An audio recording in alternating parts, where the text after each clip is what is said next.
Welcome बच्चों।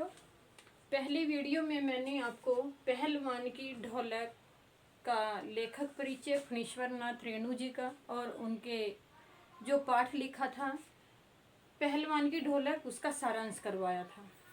इस video में मैं इसी लेसन के पाठ 4 और पहलवान की ढोलक के प्रश्न उत्तर करवा रही हूँ।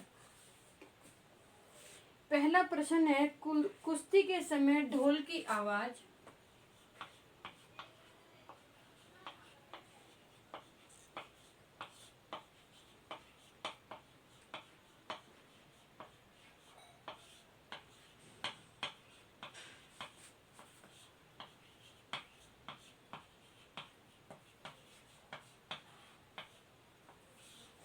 कुश्ती के समय ढोल की आवाज और लुट्टन के दांव पेच में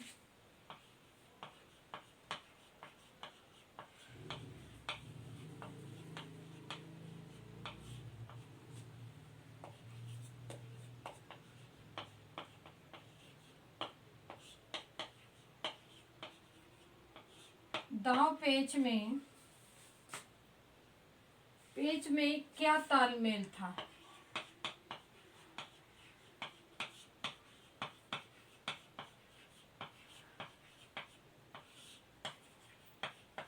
क्या तालमेल था?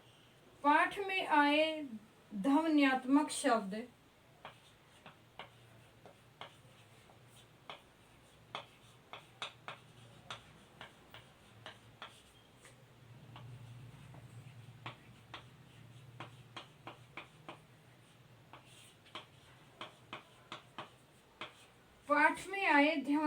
शब्द और ढोल की आवाज आपके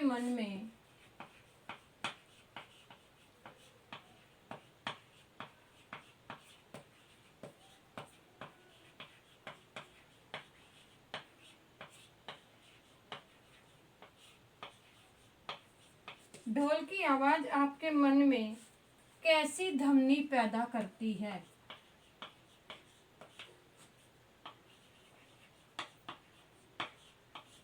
कैसी ध्वनि पैदा करती है?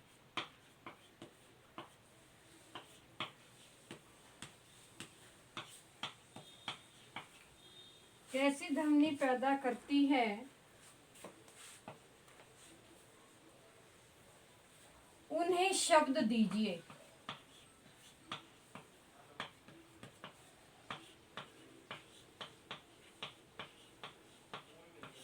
उन्हें शब्द दीजिए। यानी कि यहाँ पर कुश्ती के समय ढोल की आवाज और लुट्टन के दांव पेच में क्या तालमेल था? पाठ में आए ध्वन्यात्मक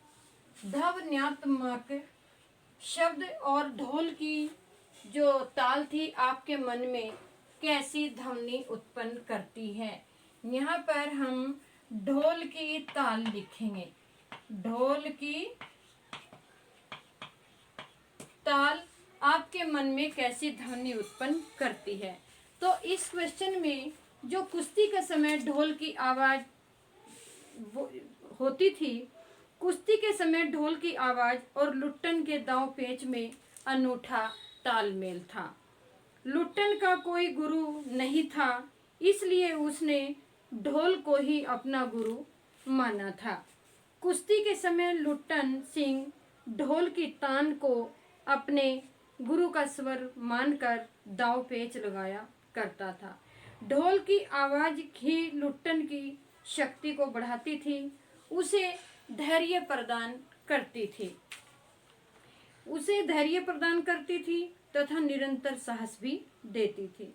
लुट्टन चटगिड़ धा ध्वनि सुनकर अपने हृदय में धैर्य पाता था तथा उसका डर भाग उठता था। वह धाक तिरकट धिना ध्वनि को सुनकर तैयार हो जाता था तथा अपने प्रतिद्वंदी का दांव काट बाहर निकल पड़ता था। अंत में चटाक चट धा ध्वनि से प्रेरित होकर ही लुट्टन ने चांद पहलवान को पटक कर जमीन पर दे मारा था। जब उसके धिना धिन को अपना पूरा जोर लगाकर चांद को चारों खाने चित कर दिया। इस प्रकार ढोलक की आवाज लुट्टन के दांव पेच को निरंतर एक सहारा प्रदान करती थी, एक उसमें ऊर्जा का संचार करती थी।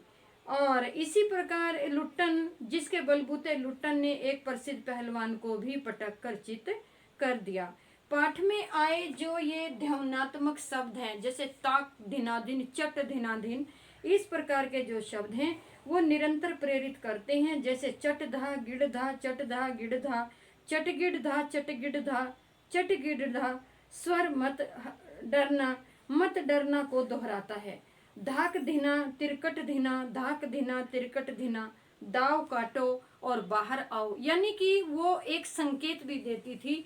ऊर्जा के साथ साथ उन संकेतों के आधार पर ही उसने पहलवान चांद सिंह को धरती पर पटक दिया।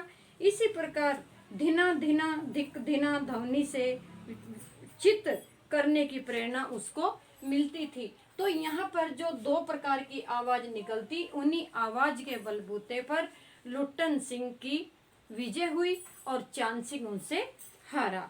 दूसरा क्वेश्चन है यहाँ पर, कहानी के किस किस मोड़ पर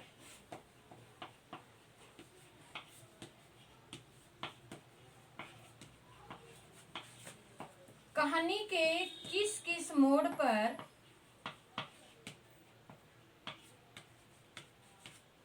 मोड़ पर लुट्टन के जीवन में क्या क्या परिवर्तन आए।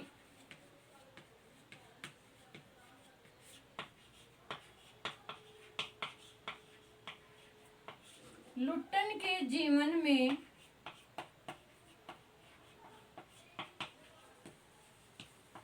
क्या क्या परिवर्तन आए। कहानी के किस किस मोड़ पर लुट्टन के जीवन में क्या क्या परिवर्तन आए। इसका आंसर है, कहानी के प्रारंभ, मध्य और अंत के मोड़ पर लुट्टन के जीवन में निम्नलिखित परिवर्तन आए। सबसे पहले है उनका कि प्रारंभ किस प्रकार का हो था जो उनके जीवन में आया है। कहानी के आरंभ में लुट्टन सिंह अपने गांव में रात्रि की विभीषिका में ढोल बजाकर संजीवनी प्रदान किया करता था। 9 वर्ष की अवस्था में ही उसके माता पिता की मृत्यु हो गई थी। उसकी शादी बचपन में ही हो गई थी, इसलिए उसका पालन पोषण उसकी विधवा सास ने किया। बचपन में वह गायें चराया करता था और गायों की धार का गर्म दूध पीकर वह कसरत करने लगा था, इसलिए वह हष्ट पुष्ट ताकतवर बन गया था। इसलिए उसका शरीर सुडौल हट्टा कट्टा बन जाने के कारण वह गांव में अच्छा पहलवान समझा जाने लगा था। दूसरे नंबर पर आता है आपका मध्य, यानी कि बीच में क्या हुआ।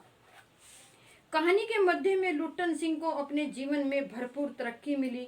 उसने श्यामनगर में लगने वाले मेले में चांद सिंह नामक शेर के बच्चे को हराया और उसकी कीर्ति, उसकी बड़ाई जो दूर दूर तक फैल गई। श्यामनगर के राजा श्यामानंद ने उसकी वीरता से प्रभावित होकर उसे अपने राज का पहलवान बना दिया। अब उसका सारा खर्च राज परिवार की तरफ से हो गया। बाद में उसने नियमित कसरत और व्यायाम करने के बलबूते काला खां जैसे प्रसिद्ध पहलवानों को भी हरा दिया। अब वह एक अजय पहलवान बन चुका था। अजय कहते हैं जिसे जीता न जा सके। अपने दोनों बेटों को भी उसने पहलवान बना दिया था। नंबर 3 है आपका उसका अंत, यानी कि कहानी के आरंभ में, कहानी के मध्य में, अब कहानी के अंत में क्या हुआ।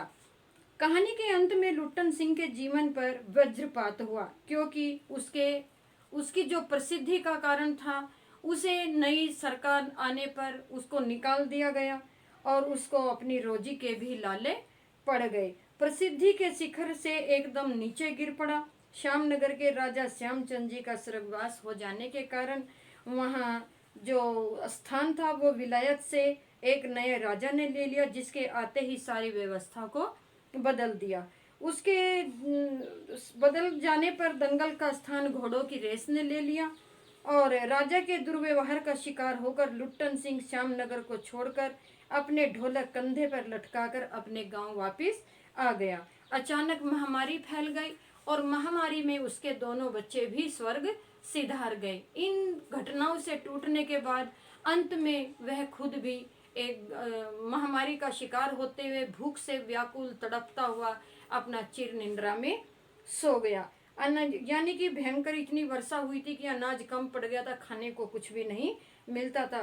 गांव के चारों ओर जो लोग थे वो हैजे मलेरिया से मरने लगे।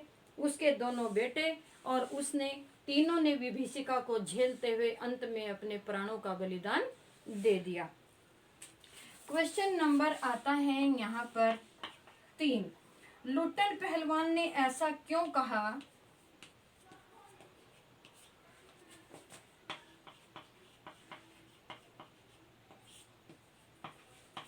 लुट्टन पहलवान ने ऐसा क्यों कहा?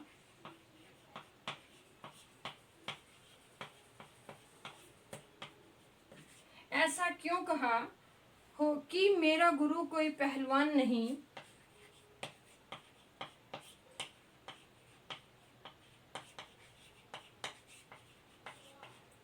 मेरा गुरु कोई पहलवान नहीं, यह ढोल है। इसके बारे में विचार प्रकट कीजिए। लुट्टन सिंह पहलवान ने ऐसा इसलिए कहा होगा कि उसका गुरु कोई और नहीं, केवल यही ढोल है, क्योंकि उन्होंने किसी पहलवान से कभी कोई दांव पेच नहीं सीखा और न ही कसरत की कोई शिक्षा ली। वह अचानक इस लक्ष्य तक पहुंचने उसका पहलवान बनना था। वह तो बचपन में गाय चराता हुआ गायों की धार का गर्म दूध पिया करता था, इसी से शरीर से हट्टा कट्टा हो गया था। वह लोगों से बदला लेने के लिए कसरतें किया करता था। जब श्यामनगर में एक मेला देखने गया तो वहां के दंगल में ढोल बज रहा था। पहलवान कुश्ती कर रहे थे तो अचानक ही पहलवान से लड़ने हेतु अखाड़े में कूद पड़ा और अंत में निरंतर ढोल की प्रेरणा लेते हुए उसने प्रसिद्ध पहलवान चांद सिंह को अखाड़े में हरा दिया। क्वेश्चन नंबर आता है आपका 4। यहाँ है गांव में महामारी फैलने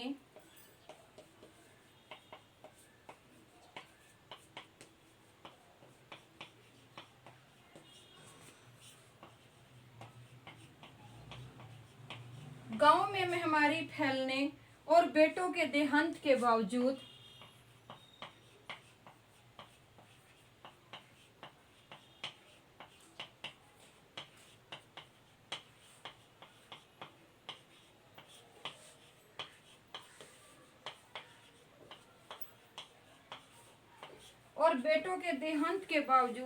लुट्टन पहलवान ढोल क्यों बजाता था?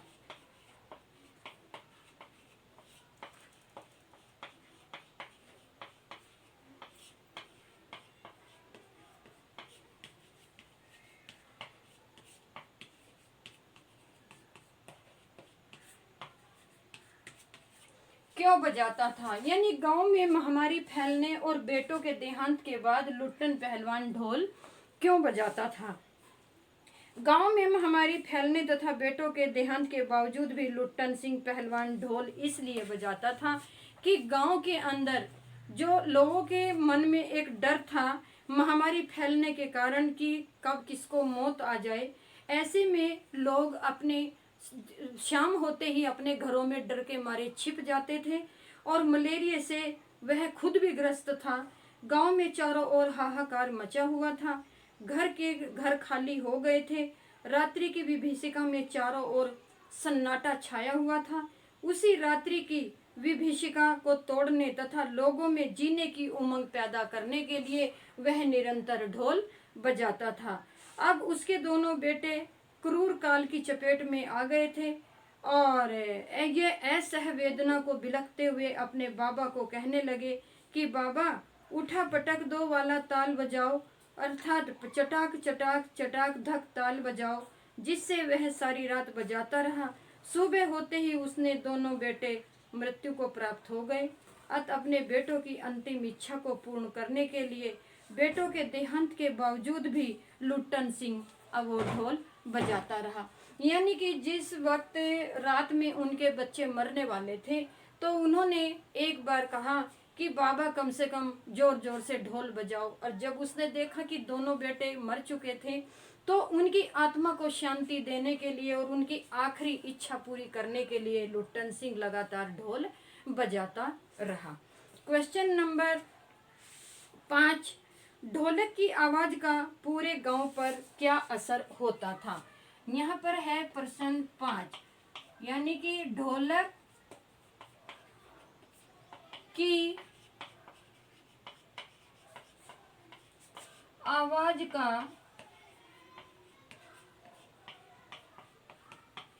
पूरे गांव पर क्या असर होता था।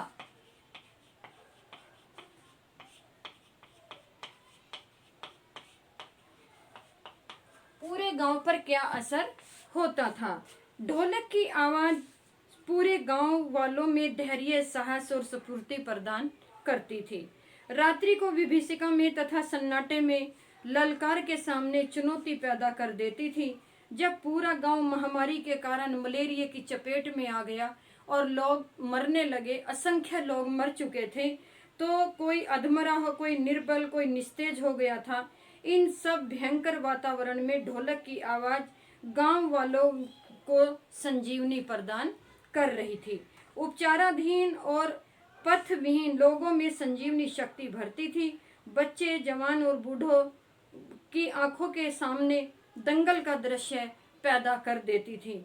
ढोल की आवाज सुनकर शक्तिहीन दिशा शिराओं में बिजली सी दौड़ने लगती थी। मरते हुए प्राणियों को भी आंख मूंदते समय कोई तकलीफ नहीं होती थी। लोग मृत्यु से भी नहीं डरते थे। इसे सुनकर लोगों के मन में एक नई उमंग जागृत होती थी। आज की वीडियो में आपको मैंने 5 क्वेश्चन करवाए हैं। आगे जो क्वेश्चन शेष रहते हैं वो मैं आपको दूसरी वीडियो में करवाऊंगी। तब तक ये क्वेश्चन आप अपनी उत्तर पुस्तिका में लिखेंगे और साथ में याद भी करेंगे।